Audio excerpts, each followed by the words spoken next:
Dua, menjatuhkan pidana kepada terdakwa dengan pidana penjara selama 6 tahun dan 6 bulan dan denda sebesar 1 miliar rupiah dengan ketentuan apabila denda tersebut tidak dibayar akan diganti dengan pidana kurungan selama 6 bulan.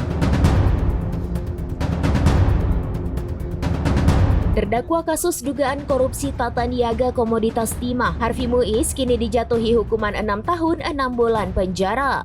Menurut Majelis Hakim Pengadilan Tipikor Jakarta Pusat, Harvey terbukti bersalah melakukan korupsi dengan ex-direktur utama PT Timah Tbk, Mukhtar Riza Pahlevi Tabrani CS. Harvey terbukti melanggar pasal 2 ayat 1 jungto pasal 18 Undang-Undang Pemberantasan Tindak Pidana Korupsi jungto pasal 55 ayat 1 ke 1 KUHP. Menurut Hakim Eko, Harvey juga dihukum membayar denda 1 miliar rupiah. Denda tersebut akan diganti menjadi pidana badan jika tidak dibayarkan. Selain itu, Harvey terbukti bersalah melakukan tindak pidana pencucian uang, seperti yang diatur dalam pasal 3 Undang-Undang Pencegahan dan Pemberantasan TPPU.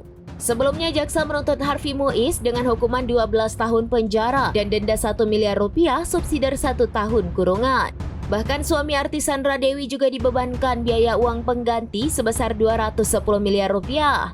Menurut jaksa, Harvey terbukti secara sah dan melakukan tindak pidana korupsi secara bersama-sama dengan ex-direktur PT Timah Tbk, Mukhtar Riza Pahlevi Tabrani dan para bos perusahaan smelter swasta. Dilaporkan dalam perkara ini, negara diduga mengalami kerugian keuangan hingga 300 triliun rupiah. Suami Sandra Dewi itu didakwa melakukan tindak pidana pencucian uang dari penerimaan uang 420 miliar rupiah dari hasil tindak pidana korupsi.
Download Tribun X sekarang, menghadirkan lokal menjadi Indonesia.